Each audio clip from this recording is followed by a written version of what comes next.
নমস্কার, কেমন আছেন সবাই? আশা করি ভালো আছেন। আমরাও সকলে ভালো আছি। আজ শনিবার, এখন বাজে সকাল 5টা। তো আমি ব্রাশ নিয়ে ঘুম ঘুম চোখে পুকুরের পাড়ে চলে এসেছি।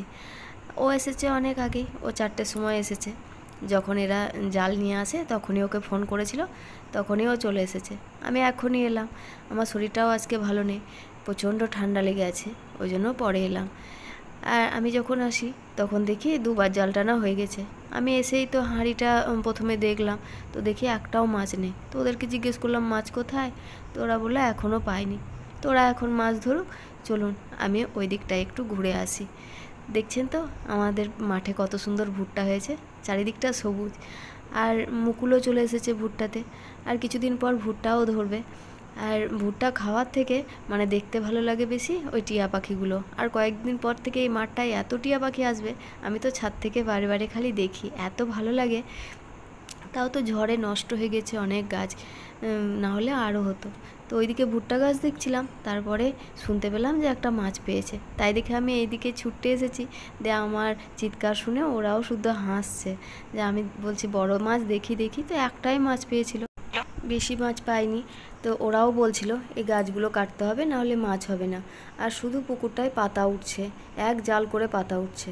তো যেখানে পাতাগুলো ফেলেছিল ওখানে আমি দাঁড়িয়ে থাকতে থাকতে দেখছি এই পাতাগুলো নড়ছে।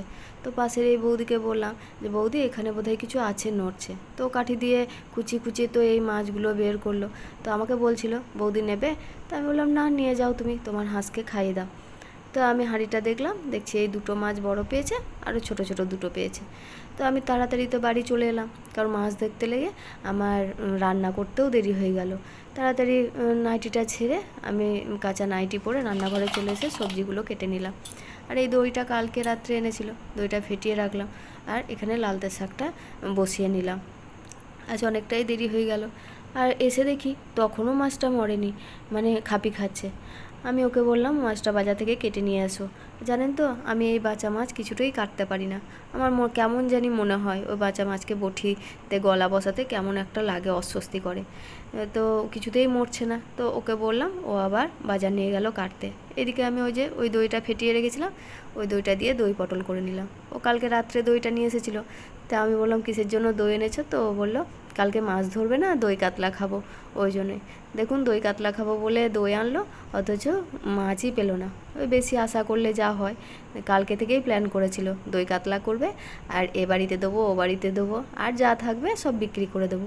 দিয়ে কিছুই হলো না, মাছই নেই। আর বাজার থেকে মাছগুলো কেটে দিয়েছে, কিন্তু আঁশগুলো ছাড়ায়নি। আঁশ ছাড়াতে গিয়ে আমার আবার ওই কানকো থেকে ফুলকোটা বের করতে গিয়ে হাতটা গেল কেটে।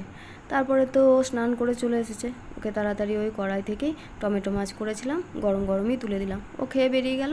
তারপরে আমি বাসন মাজতে বসলাম। আজকে আবার কাকি আসেনি, এই দুদিন থেকেই আসছে না। কাকিকে আমাদের প্রত্যেক মাসে 3 দিন 4 দিন করে ছুটি দিতেই হয়। সকালে ওই যে মাছ ধরা দেখতে গেলাম, দিয়ে কোনো কাজই হয়নি। আমার কালকে রাত্রে থেকে সব বাসনই পড়ে আছে, শুধু উঠোনটা ঝাঁট দিয়ে আমি মাছ ধরা দেখতে চলে গেছিলাম। তো সব কাজ সেরে ঘর মুছে আমি স্নান করে তারপরে খেয়ে নিয়েছিলাম, দিয়ে দুপুরে একটু শুয়েছিলাম। এখন বিকেল হয়ে গেছে। কালকে আমার ছেলে এই পপকর্নটা নিয়ে এসেছিলো, তো কালকে আর করিনি, আজকে করতে লাগলাম। তো প্রেসার কুকারে বসিয়ে দিলাম গ্যাসটা ধরিয়ে। তো আমার পপকর্নটা এত ভালো লাগে যে একদানাও ফেলি না, মানে ঝেড়ে ঝেড়ে নিতে নিতে একটা গ্যাসের ওপর পড়ে গেছিলো, সেটাকেও তুলে আমি কুকারে দিয়ে দিলাম। তাই দেখে আমার ছেলে খুব হাসছে যে একটাও নষ্ট করবে না। তো আমার ছেলেও এটা খেতে খুব ভালোবাসে। আর এই যে কুকারে দিয়েছি, এই যে একটা আওয়াজ উঠছে পুটপুট পুটপুট করে, ওই আওয়াজটাও আমার কিন্তু খুব ভালো লাগে। আমি তো কান দিয়ে ওই আওয়াজটা শুনি। আমার ছেলে চিৎকার করছিল না, থাম এই আওয়াজটা আমি শুনি। তো আমার তো পপকর্ন হয়ে গেছে, সবাইকে দিলাম, দিয়ে আমি আর আমার ছেলেও নিয়ে বসে পড়লাম। তো আপনাদেরও নিশ্চয়ই ভালো লাগে, আপনাদের কার কার এই পপকর্ন খেতে ভালো লাগে একটু কমেন্ট করে বলবেন। তো যাই হোক বন্ধুরা, ভিডিওটা এখানেই শেষ করছি, আপনাদের সঙ্গে দেখা হচ্ছে পরের ভিডিওতে।